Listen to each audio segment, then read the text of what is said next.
आणि इथे उपस्थित प्रत्येक दिव्यांग अतिशय मनापासून हजर राहिलेले आहेत. आणि हे जे जैन सर आहेत ते जे 3-4 दिवसापासून किंवा आठवड्यापासून ते सारखे सातत्याने प्रयत्न करताय, संपर्क साधताय. त्यांची ती धडाडी आल्यापासून त्यांची जी धावपळ बघते, खरं तर ह्या गोष्टी ना ध्यासाच्या असतात. मी दिव्यांग आहे आणि मलाही दिव्यांगांसाठीच काहीतरी करायचं आहे, हा समर्थ बहुउद्देशीय संस्थेचा उद्देश. त्याबद्दल मी सगळ्यांचे मनपूर्वक आभारी आणि खूप खूप धन्यवाद देते. मी सगळ्यांचं कौतुक यासाठी की आपण जे आहोत, आपल्या ज्या वेदना ज्या आहेत त्याच वेदना समजून आपण समाजासाठी काहीतरी करायचं. ही जी धडपड असते ना, ही परमेश्वराने आपल्याला एक वेगळी शक्ती दिलेली आहे. इथे व्यासपीठावर त्यांचा आशीर्वाद, आत्ताच आपण केक कापून वाढदिवस साजरा केला, असे जे वरिष्ठ आपल्या व्यासपीठावर आहेत त्या अशांचा आशीर्वाद मिळणंही खूप गरजेचं आहे. आणि सगळ्यात महत्त्वाचं, जिथून माझा लढा सुरू झाला होता, आता सरांनी सांगितलं की 1994 साली जेव्हा मी याला आली होती सिव्हिल हॉस्पिटलला, आणि तिथे ती बघितलेली गर्दी आणि संध्याकाळीपर्यंत डॉक्टर आलेले नव्हते आणि ते दिवसभरचा तो राग, आणि सगळे माझे दिव्यांग बसलेले, आणि 5:30 वाजता जेव्हा तिथे हॉस्पिटलला सिव्हिल सर्जन आले आणि म्हटले की आता तुम्हाला मिळू शकत नाही, पुढच्या आठवड्यात या. आणि तेव्हापासून खरा हा लढा सुरू झाला आणि तेव्हापासून ठरवलं की आता दिव्यांगांसाठी काय काम केलं. आणि तो दिवस माझा सरकारी अधिकाऱ्यांसाठी खूप रागाचा दिवस होता आणि आता तो दिवस घालवला राग, कारण आज रविवार असून सुद्धा सिव्हिलचे डॉक्टर इथे उपस्थित आहेत. इतके संवेदनशील जर तुम्ही असाल तर दिव्यांगांचे प्रश्न राहणार नाहीत असं मला वाटतं.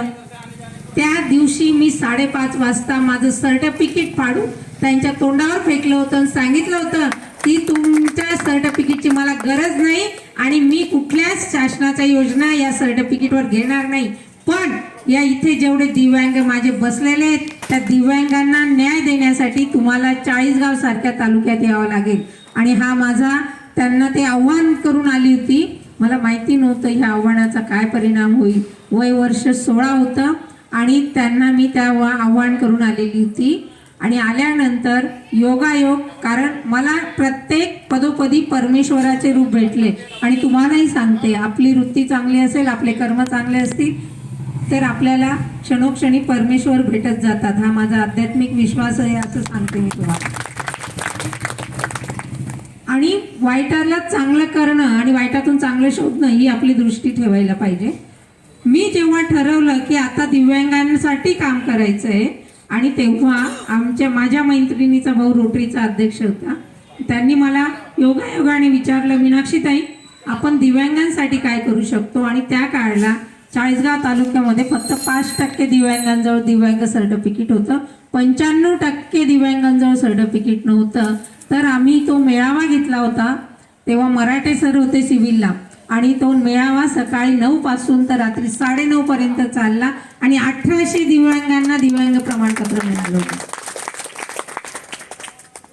आणि जाताना त्या सिव्हिल सर्जनांनी मला हात जोडले, म्हटले ताई खरोखर तुम्ही जे बोलले ते करून दाखवलं, आमच्या प्रती काही चुका झालेल्या आहेत, आम्ही माफी मागतो. म्हणजे हे जे काम असतं ना, ही आग निर्माण झालेली असते. आणि आज जी मीनाक्षी तुमच्या समोर उभी आहे, एक आग धडधडती आग आहे, कारण ह्या आगीने खूप काही सहन केलेले आहे. तिने स्वतःचं अपंगत्व बघितलेले, स्व अनुभव बघितलेले, या कडकडत्या उन्हामध्ये सरकताना दिव्यांगांना काय त्रास होत असेल ते बघितलेले आहे. 10 वेळा फेऱ्या मारताना त्यांना कुटुंबापासून तर त्यांना किती यातना होत असतील ते बघितलेले आहे. भुकेमुळे, पैसा नसल्यामुळे, शिक्षण नसल्यामुळे किती परिस्थिती ओढवते हे बघितलेले आहे.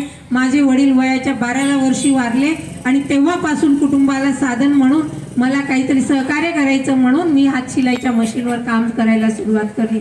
माझ्या बोलण्यामध्ये कणखरता काय, कारण मी करून दाखवलंय. रात्रंदिवस 24 तास काम करायची मैत्रिणींनो, पण माझ्या मनात हा कधीच विचार आला नाही की मला कोणीतरी दान दिलं पाहिजे किंवा मला कोणीतरी भीक दिली पाहिजे. कारण मला जर तेव्हा वाटलं असतं तर कदाचित आज मीनाक्षी तुमच्याजवळ असं समोर उभी राहिली नसती. म्हणून कधीही आपल्याला जे कमी आहे, परमेश्वराने जे दिलेले नाही ना त्याचा विचार करण्यापेक्षा जे आपल्याला दिलं आहे त्याच्यावर आपण काय करू शकतो हा जर विचार केला तर मला असं वाटतं हे दिव्यांगत तर काहीच नाहीये. हे शरीराच्या मर्यादा आहेत पण मनाला मर्यादा नाहीयेत. आपण प्रत्येक आपल्या मनाच्या मर्यादा ठामपणे जर उघड्या केल्या आणि आपण काहीतरी करू शकतो हे जर समाजाला दिसलं तर आपल्याला फक्त 1 पाऊल ठेवायचे, समाज 10 पाऊल आपल्यासाठी पुढे आणतं, ही माझी खात्री आणि हा अनुभव आहे. पण आपण काय करतो मित्रमैत्रिणींनो, आपण हताश होऊन बसतो की माझं कसं होईल, मला काय होईल, आता मी अपंग आहे, माझं कोणीच काही करू शकत नाही, मला काहीच करता येत नाही. ही जी निगेटिव्ह भावना असते ना ही आपल्याला खेचत असते. माझ्यावर जेव्हा जेव्हा प्रसंग आले ना तेव्हा मी एकच स्वतःला सांगितलं, मीनाक्षी तुला हे करावं लागणार आहे आणि करायचं एवढंच आहे ना, तुला पाय नाही आहेत, देवाने तुला हात दिलेले आहेत, ते कशासाठी दिलेले आहेत, तुला डोळे दिलेले आहेत, तुला मेंदू दिलेला आहे, त्याचा उपयोग तू का करू शकत नाही, असं मी स्वतःला ठसकावून सांगत होती. आणि माझ्या अपेक्षा या फक्त माझ्याकडून होत्या, समाजाकडून नव्हत्या. मी माझ्या जेव्हा अपेक्षा पूर्ण करायला लागली तेव्हा हा समाज आपोआप पुढे आला. आणि आज 40गाव मध्ये MIDC मध्ये 25,000 स्क्वेअर मध्ये गारमेंट फॅक्टरी उभी आहे. ती फक्त माझी नाहीये, या समाजाच्या सहकार्याची आहे. म्हणून तुम्हाला सांगते, तुम्ही 2 पावलं पुढे घ्या, मला काहीतरी करण्याची हीच फक्त जिद्द दाखवा, समाज आपोआप तुम्हाला जोडला जाईल. पण आपण काय करतो, बऱ्याच वेळा हताश होऊन कुठेतरी मागे टाकतो. मला माहिती आहे अनेक अडचणी आहेत, कारण अडचणी ह्या फक्त दिव्यांगांच्याच वाटेला आहेत. असं वाटतं का? नाही, सुदृढांच्याही वाटेला आहेत. आणि मला तर अजून मला नवे दादा असं सांगावंसं वाटतं, मी जिथे जाते तिथे मला माझे दिव्यांग बंधू आहेत ना, हे कधी दिव्यांग दिसत नाही, पण खरं दिव्यांगत्व सुदृढांमध्ये आहे, सुदृढांमध्ये लपलेलं आहे. ते खरं दिव्यांगत्व आहे, ते न दिसणारं आणि ते त्यांना पोखरून खाणारं आहे. आपलं दिव्यांगत्व जगाला जग जाहीर आहे. ठीक आहे, मला पाय नाही आहेत, मी जाहीरपणे सांगते मला पाय नाही आहेत, पण त्यांच्या आत काय चालू आहे ते जाहीरपणे सांगू शकत नाही, ते खरे दिव्यांग आहेत. हे आपल्याला नियतीने जे दिलंय, निसर्गाने हे आपल्याला एक आव्हान स्वीकारण्यासाठी दिलेलं आहे.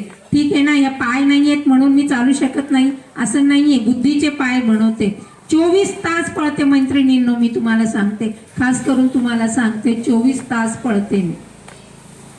नैवेदादांना माहिती, मी काल जळगावला होती, संध्याकाळपर्यंत जळगावला होती आणि आज पुन्हा सकाळी मी इथे आलेली. मला आज पुन्हा जायचंय. मी का धावते, कारण मला एक समाज प्रवाहामध्ये यायचंय, मला सर्वसामान्यांप्रमाणे वागायचंय, मला सगळं सामान्यांप्रमाणे जगायचंय. आणि त्यासाठी आपल्याला स्वतःला चॅलेंज करावं लागतं. मी हे करू शकते. मी स्वतःला सांगायची की ठीक आहे ना, हात शिलाईची मशीन असेल तरी मी